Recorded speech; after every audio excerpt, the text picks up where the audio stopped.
Assalamualaikum warahmatullahi wabarakatuh.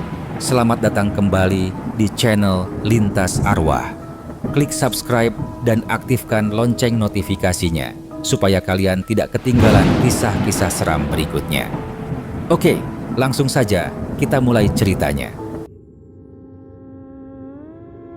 Ratih, arsitek berusia 28 tahun dengan karir menjanjikan di Jakarta, menghela napas panjang saat mobilnya melintasi jalanan tanah berliku menuju desa Surya Kencana. Debu halus mengepul di belakang, seolah menyambut kepulangannya yang jarang. Desa itu, di kaki Gunung Lawu, selalu terasa seperti portal waktu. Udara lebih dingin, aroma tanah basah dan kembang melati menyeruak, berbeda jauh dari polusi ibu kota. Ia pulang untuk pernikahan sepupunya, sebuah perayaan yang seharusnya membahagiakan, namun hatinya terasa berat. Akhirnya sampai juga, Nduk, ujar Pak Sopir dengan senyum ramah memecah lamunan Ratih. Ia turun disambut pelukan hangat ibu dan bapak Ratih yang sudah menua. Ratih, kok kurusan, Nak? Jakarta bikin kamu lupa makan ya? Sambut ibu Ratih mengelus pipinya. Biasa, Bu, kerjaan banyak, jawab Ratih mencoba tersenyum meyakinkan. Di dalam hati, ia tahu ada yang lain. Beberapa malam terakhir, ia tidur tidak nyenyak. Bayangan samar, seperti punggung kuda yang melintas cepat di antara kelopak mata, sering mengganggu tidurnya. Ditambah lagi, entah kenapa, hidungnya belakangan ini sering mencium bau aneh. Perpaduan kembang kuburan dan anyir darah yang menusuk. Hanya ia yang menciumnya. Ia selalu menyimpulkan itu hanya kelelahan, efek stres pekerjaan. Resepsi pernikahan malam itu digelar sederhana namun meriah di halaman balai desa. Alunan musik gamelan berpadu dengan tawa riang warga. Ratih dengan gaun batiknya berbaur dan menyalami para tamu. Namun, matanya terpaku pada seorang pria tua yang duduk menyendiri di pojok, membelakangi keramaian. Tubuhnya kurus kering, rambutnya memutih acak-acakan, dan kulitnya keriput seperti tanah kering yang pecah. Itu Pak Karto, sesepuh desa yang punya reputasi aneh. Siapa itu, Bu? Kok menyendiri saja? Bisik Ratih pada ibunya. Ibu Ratih menoleh, matanya sedikit melebar. Jangan keras-keras. Itu Pak Karto. Memang begitu orangnya, agak aneh. Dulu sih sering bantu warga, tapi belakangan jadi pendiam. Ratih melihat Pak Karto menatap kosong ke arah kerumunan, seolah keberadaannya tak terpengaruh hiruk-pikuk di sekelilingnya. Merasa kasihan, Ratih memutuskan menghampirinya membawa segelas wedang runde hangat. Pak Karto, mari diminum wedangnya, ujar Ratih sopan, mengulurkan gelas. Pak Karto menoleh, matanya yang cekung, hitam dan kosong menatap Ratih. Ada sesuatu yang tak bisa Ratih definisikan di sana. Bukan marah, bukan sedih, tapi semacam kelelahan abadi yang menusuk. Tiba-tiba tangannya bergetar, dan ia tersandung akar pohon, membuat wedang panas itu tumpah mengenai kaki Pak Karto. Astaga, Bapak, maafkan saya. Ya ampun, panas sekali pasti. Biar saya bantu. Ratih panik, membungkuk dan hendak meraih tangan Pak Karto. Pak Karto tak bergeming. Ia hanya menatap kakinya yang basah. Lalu pandangannya kembali beralih ke wajah Ratih. Sebuah senyum tipis, nyaris tak terlihat, terbentuk di bibirnya yang kering.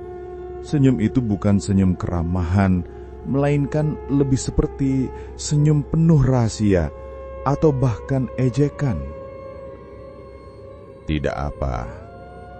Tapi ingat, anak kota, air panas bisa mendidih lagi suatu hari. Dan yang mendidih itu tidak selalu air. Setelah mengucapkan kalimat misterius itu, Pak Karto perlahan berdiri dan berjalan pergi tanpa menoleh lagi, menghilang di antara keramaian. Ratih termangu, merinding. Kata-katanya terasa seperti ancaman samar, sebuah bisikan yang hanya ditujukan padanya. Ibu Ratih segera menghampiri, menarik lengannya. "Ratih, kamu ngapain ke sana? Sudah, lupakan saja. Mungkin beliau memang sudah tua, kurang sehat," kata Ibu Ratih mencoba menenangkan. Malam itu, Ratih tak bisa tidur. Bisikan Pak Karto terngiang-ngiang. Ia mencium bau kembang melati yang makin menyengat, padahal tidak ada kembang di kamarnya. Tiba-tiba, ia merasakan gatal hebat di lengannya. Saat ia menggaruk, ia terkejut melihat memar-memar aneh berbentuk sidik jari kasar muncul begitu saja di kulitnya. Padahal ia yakin tidak terbentur apa-apa. Tidak mungkin, bisiknya pada diri sendiri mengusap memar itu. Perasaan takut mulai merayapi hatinya. Ini bukan sekedar kelelahan, ini bukan hal biasa. Keesokan paginya, ia menceritakan semuanya pada ibunya. Ibu Ratih dengan wajah khawatir mulai mengumpulkan jimat dan penangkal dari kiai lokal. "Ini harus dipasang di atas pintu kamarmu ya. Ibu rasa ada yang tidak beres, nak. Kamu di kota boleh modern, tapi ini desa kita. Hal-hal gaib itu nyata di sini." Ratih yang awalnya menolak ide tahayul itu mulai goyah. Bagaimana bisa memar muncul begitu saja? Bagaimana bisa ia mencium bau-bau aneh? Pikiran logisnya berjuang melawan ketakutan yang merayap. Namun, ia masih mencoba meyakinkan diri bahwa ini hanya kebetulan, sebuah reaksi stres. Ia tak sadar bahwa teror yang sesungguhnya baru saja dimulai, pelan, mengendap seperti bayangan yang ia lihat dalam mimpinya. Ratih terbangun dengan napas terengah-engah. Mimpi buruk itu kembali. Kali ini ia berada di tengah padang rumput yang luas, dikelilingi kabut tebal. Tiba-tiba ia mendengar ringkikan kuda yang melengking, disusul derap kaki yang mendekat cepat. Dari balik kabut muncul sesosok kuda hitam besar. Matanya menyala merah seperti bara. Kuda itu tidak memiliki penunggang, namun seolah bergerak dengan kesadaran jahat. Ia berlari mengelilingi Ratih, semakin cepat hingga Ratih merasa tubuhnya terkoyak-koyak oleh pusaran angin. Lalu, bisikan itu datang lagi, kali ini lebih jelas dan menusuk ke dalam otaknya. "Teluh jaran goyang, tanahmu curi, nyawamu kuganti." Ratih terduduk di ranjang, jantungnya berdebar kencang. Ia menyalakan lampu. Cahaya kuning remang-remang memenuhi kamar. Ia mencoba menenangkan diri. "Hanya mimpi, Ratih. Hanya mimpi," bisiknya, meyakinkan diri. Tapi kemudian ia melihatnya. Cermin di meja riasnya retak dari tengah, seperti ada sesuatu yang menghantamnya dari dalam. Retakannya membentuk polak aneh, menyerupai cabang-cabang pohon atau urat-urat yang menonjol. Ratih menelan ludah. Ini bukan lagi kebetulan. Ini tidak bisa dijelaskan secara logis. Beberapa hari berikutnya, teror itu makin intens. Sakit kepala Ratih menjadi migrain parah yang datang tanpa sebab. Di malam hari, ia sering merasa seperti ada yang mengawasinya dari sudut kamar. Ia melihat sekilas bayangan hitam melintas di luar jendela, Terkadang seperti sosok manusia kurus, terkadang seperti bentuk kuda yang melesat cepat. Bau kembang kuburan dan anyir darah semakin kuat, bahkan terasa menempel di pakaian dan rambutnya. "Bu, aku tidak tahan lagi," keluh Ratih suatu siang. Suaranya parau. Ia sudah memasang jimat dari Pak Kiai di atas pintu, tapi itu tak ada gunanya. Ibu Ratih menatapnya dengan wajah pucat. "Kamu harus kuat, Nat. Kita akan cari cara." Ratih mulai batuk-batuk. Awalnya batuk biasa, tapi kemudian ia merasakan sesuatu mengganjal di tenggorokannya. Ia berlari ke kamar mandi, dan setelah batuk keras, ia melihat gumpalan rambut hitam kusut keluar dari mulutnya, bercampur sedikit darah. Panik, ia menyiramnya ke toilet, tapi rasa jijik dan takut itu tak hilang. Malam berikutnya, ia batuk lagi, dan kali ini sebuah paku kecil berkarat ikut keluar. Ia gemetar, tangannya memegang paku itu seolah memegang racun. Ia segera menelpon Bayu, tunangannya di Jakarta. "Bayu, aku harus kesini sekarang. Aku takut. Aku batuk keluar gumpalan rambut dan paku." Bayu, seorang programmer yang selalu berpikir logis, awalnya skeptis. "Rambut? Paku? Kamu serius, sayang? Kamu sudah periksa ke dokter? Jangan-jangan itu cuma halusinasi karena kecapean." "Dokter bilang aku sehat, nggak ada apa-apa. Aku mohon, kamu datang saja dulu ke sini. Aku sendirian, aku takut." Suara Ratih bergetar hebat. Melihat Ratih begitu ketakutan, Bayu akhirnya setuju. 2 hari kemudian, ia tiba di Surya Kencana. Awalnya ia mencoba mencari penjelasan logis. Ia memeriksa setiap sudut rumah, bahkan mencari kemungkinan adanya hewan pengerat atau serangga. Namun ia tidak menemukan apa-apa. Ia mencoba mengajak Ratih ke puskesmas desa. Dokter di sana, seorang pria parubaya yang terlihat lelah, hanya bisa menggelengkan kepala setelah memeriksa Ratih. Secara medis, kondisi Ibu Ratih sehat walafiat. Nggak ada infeksi, nggak ada benda asing di dalam tubuhnya. Saya bingung. Mungkin Anda terlalu banyak pikiran." Bayu menatap Ratih yang wajahnya sudah pasi. Keraguan mulai tumbuh di hatinya. Malam harinya, Bayu dan Ratih duduk di kamar. Ratih menceritakan semua kejadian aneh yang ia alami. Bayu masih coba tenang memegang tangan Ratih. "Sudah, jangan terlalu difikirkan. Mungkin kita butuh istirahat."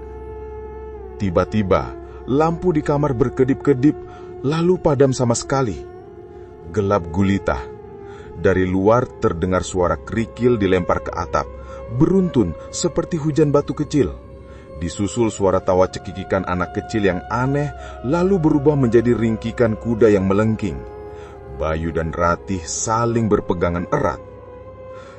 Itu apa, Bayu?" bisik Bayu. Suaranya tercekat. "Itu yang aku alami setiap malam, Yu," jawab Ratih, air matanya menetes.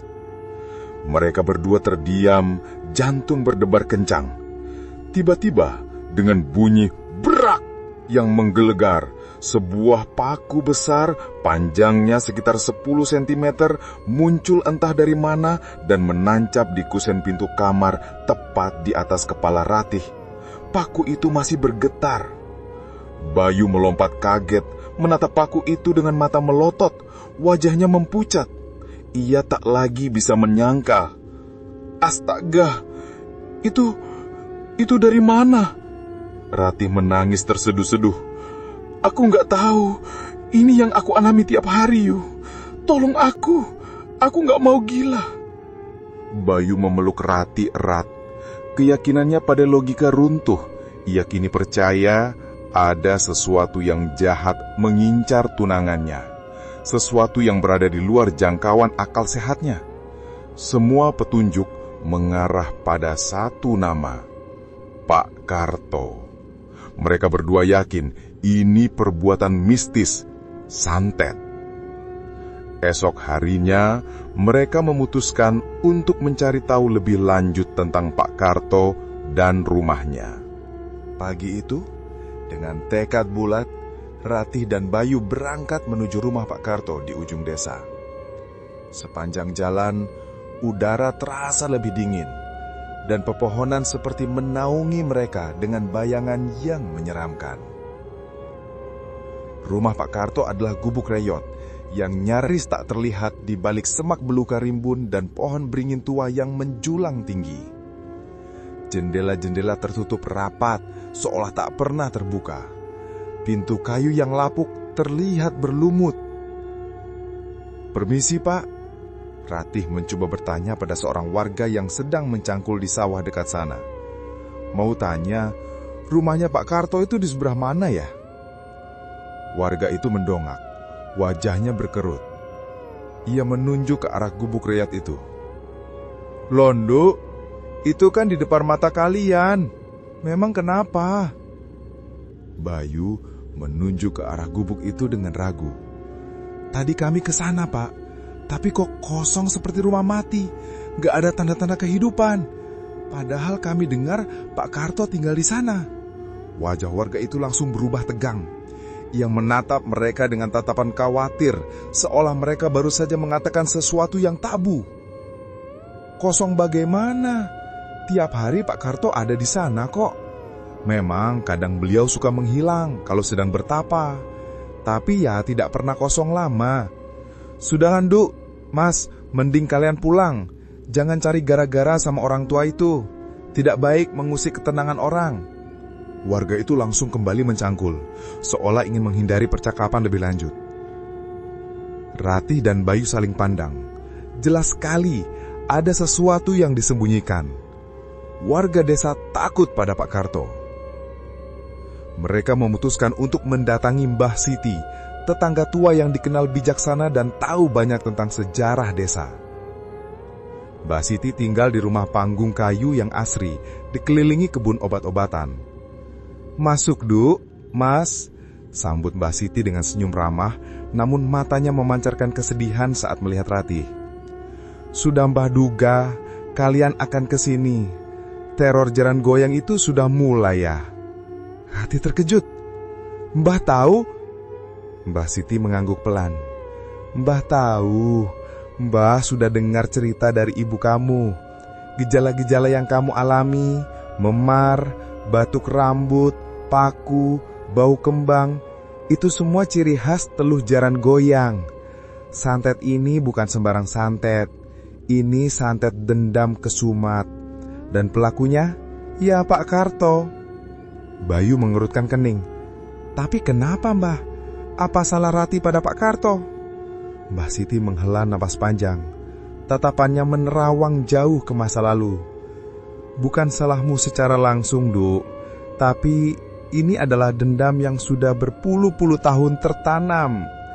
Dendam itu ditujukan pada keluarga besarmu, terutama pada bapakmu."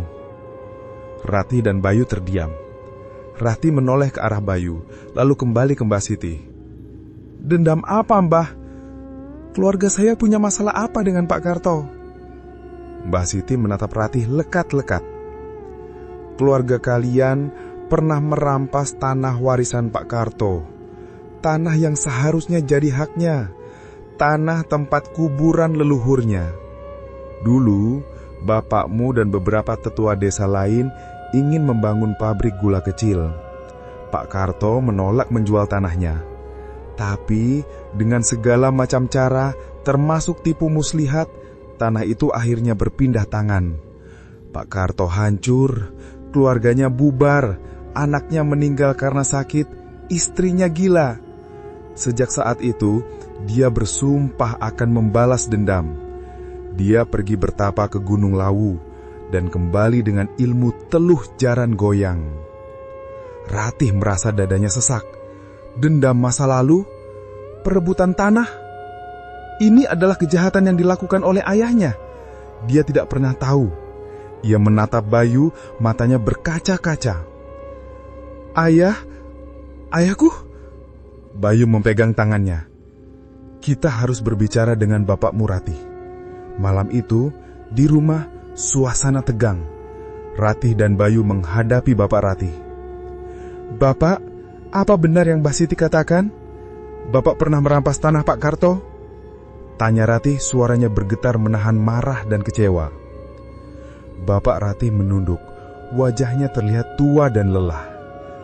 Maafkan Bapak, Nak. Itu cerita lama. Bapak kira Pak Karto sudah melupakan semuanya. Dulu memang ada masalah tanah. Bapak hanya ikut-ikutan, Nak. Kami ingin desa ini maju. Ada pabrik. Pak Karto keras kepala tidak mau. Jadi kami pakai cara lain. Ibu Ratih menangis di samping Bapak Ratih. Kami tidak pernah menceritakan ini padamu, Nak. Karena kami ingin kamu tidak tahu masa lalu kelam keluarga ini. Kami harap santet ini tidak akan menimpamu. Air mata Ratih menetes. Sekarang ia mengerti. Dia bukan korban kebetulan, melainkan tumbal dari dosa-dosa masa lalu keluarganya. Ia merasa jijik, marah, dan takut sekaligus. Dendam telujaran goyang itu kini terasa lebih mengerikan karena ia tahu akarnya. Jadi ini semua karena ulah Bapak ya? Tanya Ratih, suaranya meninggi. Aku yang harus menanggung akibatnya? Bapak Ratih tidak menjawab, hanya terisak. Ratih menoleh kepada Bayu yang menatapnya dengan tatapan khawatir. Ratih merasa semakin terisolasi, bukan hanya oleh teror gaib, tapi juga oleh kebohongan keluarganya. Ia kini tak hanya takut pada Pak Karto, tapi juga pada keluarganya sendiri dan pada rahasia gelap yang mengikatnya pada desa ini. Sejak rahasia tentang tanah Pak Karto terkuak, teror yang dialami Ratih semakin tidak terkendali. Tidak hanya fisik, namun kini juga merusak jiwanya.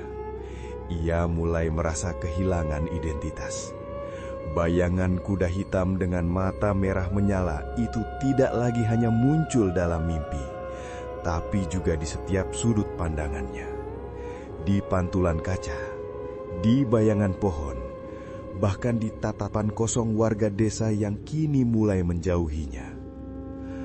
"Kamu baik-baik saja, sayang?" tanya Bayu suatu pagi. Khawatir melihat Ratih menatap kosong ke dinding. Ratih tak menjawab. Matanya tampak hampa. Ia merasa seperti ada dua Ratih dalam dirinya. Yang satu adalah Ratih yang dulu, logis dan modern. Dan yang satu lagi adalah Ratih yang kini terperangkap dalam ketakutan dan halusinasi. Suatu hari, ia bangun dan tidak mengenali wajahnya sendiri di cermin. Ia mencakar cermin itu, berteriak, "Siapa ini? Aku bukan ini!" Bau kembang kuburan dan anyir darah semakin pekat. Seolah Ratih kini menjadi pembawa aroma kematian itu. Ia mulai batuk-batuk darah segar, bukan lagi hanya rambut atau paku. Kakinya sering bergetar sendiri, seolah siap untuk menari tanpa kendali, seperti gerakan jaran goyang. Ia sering pingsan, dan saat tersadar, ia merasa waktu telah melompat. Jam dinding bisa mundur, hari terasa berulang. Bayu merekam dengan ponselnya, tetapi setiap kali rekaman menunjukkan keanehan, ponselnya akan mati atau rusak. Layar ponselnya pernah retak membentuk gambar kepala kuda. Warga desa kini benar-benar menjauhi keluarga Ratih. Bisikan-bisikan sumbang terdengar di pasar. Itu anak pembawa sial. Dendam Pak Karto itu bukan main-main. Dulu bapaknya sudah berbuat curang, sekarang anaknya kena getahnya. Bapak dan Ibu Ratih sangat terpukul. Mereka mencoba membawa Ratih ke kiai-kiai lokal, dukun-dukun kampung, tapi tidak ada yang bisa membantu. Setiap kali Ratih dibawa ke sana, ia akan meronta hebat. Suaranya berubah menjadi serak dan berat, seperti suara Pak Karto yang mengancam. "Pergi kau dari desa ini, Ratih, atau semua keluargamu akan mati di tanganku. Ini belum selesai. Tanah kembali, nyawa melayang." Keluarga Ratih benar-benar terisolasi.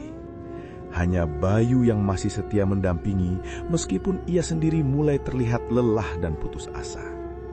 Ia tahu bahwa Ratih semakin dekat dengan ambang kegilaan atau kematian. Ia tidak bisa lagi mengandalkan logika atau teknologi. Ia butuh bantuan spiritual yang nyata. Dalam keputusasaan, Ibu Ratih teringat akan Kiai Jamal, seorang ulama karismatik dari desa seberang yang dikenal memiliki ilmu tinggi dan pernah menangani kasus-kasus santet berat. Dengan sisa tenaga, Bapak Ratih pergi mencari Kiai Jamal. Kiai Jamal tiba di rumah Ratih beberapa hari kemudian. Pria tua dengan sorban putih dan tatapan mata yang tenang, namun tajam itu langsung merasakan aura negatif yang sangat kuat di rumah itu. Ia duduk di hadapan Ratih yang kini hanya bisa terbaring lemas, tatapannya kosong, tubuhnya kurus kering. Innalillahi wa inna ilaihi raji'un, ucap Kiai Jamal pelan. Ia memeriksa Ratih. Ini teluh jaran goyang yang sangat kuat. Dendamnya sudah mendarah daging. Bukan hanya ingin membunuh, tapi juga menyiksa jiwa raga. Apa yang harus kami lakukan, Kiai? Tanya Bapak Ratih, suaranya bergetar. Teluh ini tidak bisa diputuskan hanya dengan doa biasa. Energi dendamnya sudah terlalu besar.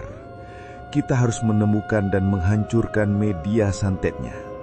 Media jaran goyang biasanya menggunakan boneka jerami yang diisi potongan kuku, rambut, atau foto korban, serta benda-benda dari kuda seperti bulu atau tali kekang.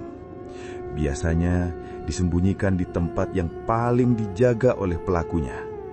Pak Karto, ia menaruhnya di tempat suci baginya. Sebuah gua di balik air terjun tersembunyi di kaki Gunung Lawu, di mana ia dulu bertapa. Kiai Jamal menoleh ke Bayu dan Bapak Ratih. Kalian berdua harus ke sana. Mbah Siti akan menunjukkan jalannya. Ia tahu rahasia Pak Karto. Di sana, kalian akan menemukan altar tempat media itu disembunyikan. Hancurkan semuanya. Segera. Ratih yang terbaring tiba-tiba membuka matanya lebar-lebar. Matanya merah menyala, suara Pak Karto yang berat keluar dari bibir Ratih. Tidak akan kalian temukan.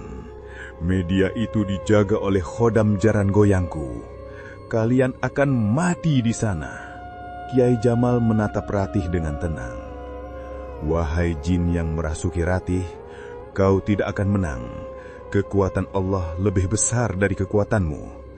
Keluarlah, tinggalkan tubuh ini. Ratih kejang-kejang hebat. Benda-benda di rumah mulai bergetar, lampu padam dan hidup berulang kali. Aroma kembang kuburan dan anyir darah memenuhi ruangan, bercampur bau belerang yang menyengat.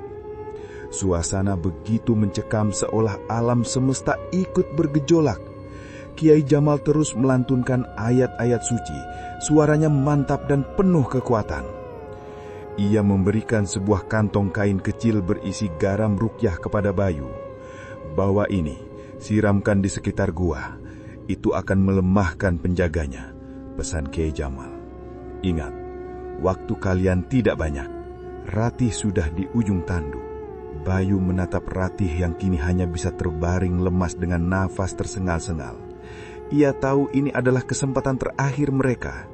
Dengan hati yang dipenuhi ketakutan sekaligus harapan, Bayu, Bapak Ratih, dan Mbah Siti berangkat di bawah rembulan yang tertutup awan menuju gua rahasia di kaki Gunung Lawu, di mana media teluh jaran goyang bersemayam dan tempat dendam lama keluarga Ratih akan menemukan penyelesaiannya. Perjalanan menuju gua di kaki Gunung Lawu terasa seperti menembus batas dimensi.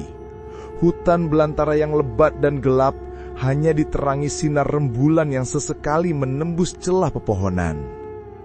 Mbah Siti, meskipun sudah tua, berjalan dengan langkah pasti, seolah hafal setiap jengkal jalan setapak yang nyaris tak terlihat. Hati-hati Mas Bayu, Pak, bisik Mbah Siti.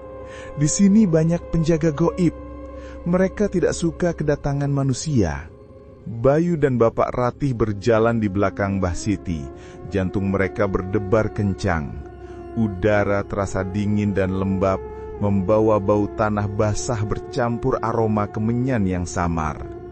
Tiba-tiba, terdengar suara ringkikan kuda yang melengking dari kejauhan, disusul derap kaki kuda yang cepat, seolah melintas di antara pepohonan, namun tak ada wujudnya. Bayu merinding.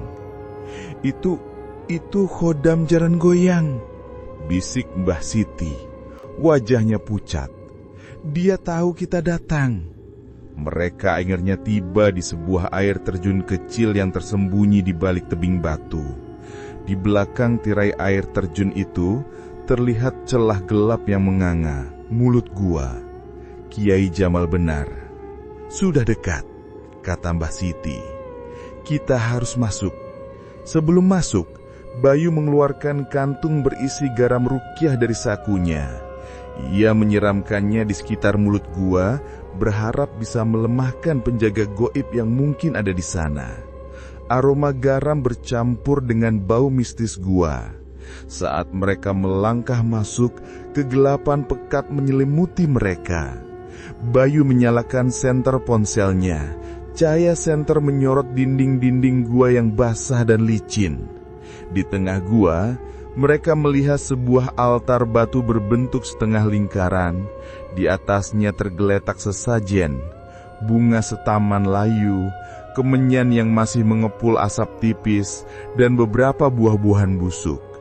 Di tengah altar itu, ada sebuah boneka jerami kecil, ditusuk-tusuk dengan lidi dan bulu kuda hitam. Di samping boneka itu, tergeletak foto lama keluarga Ratih yang sudah usang, dengan wajah Ratih kecil diberi tanda silang merah. Bayu menelan ludah. Ini dia, medianya. Bapak Ratih menatap foto itu, air matanya menetes. Ratih, maafkan Bapak, Nak. Tiba-tiba, dari kegelapan di sudut gua, terdengar suara geraman rendah. Mata merah menyala terlihat dari balik bayangan. Sosok bayangan hitam besar, menyerupai kuda jantan kekar, perlahan muncul menggeram mengancam. Aura dingin menyelimuti gua. Itu adalah Khodam Jaran Goyang. Jangan sentuh media itu. Suara Pak Karto bergema dari dinding gua, seolah-olah arwahnya menjaga tempat itu. Bayu gemetar, tapi ia mencoba memberanikan diri. Kita harus membakarnya, Pak. Dengan tangan bergetar, Bayu mengeluarkan korek api. Khodam Jaran Goyang itu melesat cepat mencoba menyerang mereka. Mbah Siti segera mengambil posisi merapal mantra-mantra kuno dalam bahasa Jawa. Entitas kuda itu terhuyung, seolah menabrak dinding tak kasat mata. Ini memberi Bayu waktu. Ia menyalakan api dan tanpa ragu, ia membakar boneka jerami dan foto keluarga Ratih di atas altar. Api kecil berkobar, membakar media santet itu. Saat api melahap habis media tersebut, Khodam Jaran Goyang itu menjerit melengking. Suara ringkikannya menusuk telinga, lalu menghilang menjadi kepulan asap hitam. Di saat yang bersamaan, di rumah Ratih yang sedang kejang-kejang hebat di bawah mantra Kiai Jamal, tiba-tiba tenang. Napasnya mulai teratur, matanya perlahan terbuka, kini memancarkan cahaya yang lebih jernih. Kiai Jamal menghentak napas lega. Alhamdulillah, sudah selesai. Media santetnya sudah hancur. Keesokan paginya, kabar mengejutkan menyebar di seluruh desa Surya Kencana. Pak Karto ditemukan meninggal dunia di gubuknya yang reyot. Kondisinya mengenaskan, mulutnya berbusa dan sekujur tubuhnya penuh luka bakar misterius, seolah baru saja disambar petir atau terinjak sesuatu yang besar. Santet teluh Jaran Goyang itu telah berbalik arah, menghantam kembali pelakunya. Ratih perlahan pulih. Tubuhnya masih lemah, namun jiwanya terasa lebih ringan. Aroma kembang dan amir darah yang selama ini menghantuinya perlahan memudar. Ia duduk di teras rumah, menikmati udara pagi yang segar, tanpa bayangan kuda atau bisikan mengerikan. Bayu mendekatinya, memeluknya erat. Sudah selesai, Ratih. Dia sudah pergi. Kamu aman sekarang." Ratih mengangguk, bersandar di bahu Bayu. Ia mencoba tersenyum, namun ada sesuatu yang masih mengganjal di benaknya. Ia tak pernah bisa sepenuhnya melupakan apa yang telah ia alami. Teror psikologis itu telah meninggalkan bekas yang dalam. Saat ia sedang berkemas untuk kembali ke Jakarta, ia menemukan sesuatu. Di dasar koper lamanya, terselip sebuah paku kecil berkarat persis seperti yang pernah ia keluarkan. Jantungnya berdesir. Ia membuang paku itu ke tempat sampah di halaman, namun saat ia menoleh ke arah jendela, di antara pepohonan rimbun yang membingkai desa, ia merasa melihat sekilas bayangan Pak Karto. Pria tua kurus itu berdiri di kejauhan dengan senyum tipis yang pernah ia lihat saat wedang tumpah di kakinya. Senyum itu bukan senyum keramahan, melainkan senyum ejekan, atau mungkin senyum kemenangan. Bayangan itu hanya bertahan sepersekian detik, lalu menghilang. Bayu terdiam, menatap ke arah tempat bayangan itu tadi. Ia merasa bulu kuduknya merinding. "Yakin sudah selesai, Yuk?" Ratih berbisik pada Bayu yang sedang sibuk mengangkat koper. "Atau cuma istirahat sebentar?" Bayu tidak mendengar bisikannya. Ratih tahu, meskipun Pak Karto sudah tiada, Teluh Jaran Goyang mungkin hanya tertidur atau bahkan telah menemukan inang baru. Teror mungkin sudah berakhir, tetapi ketakutan akan hal goib akan menghantuinya selama-lamanya, bahkan di tengah hiruk pikuk kota.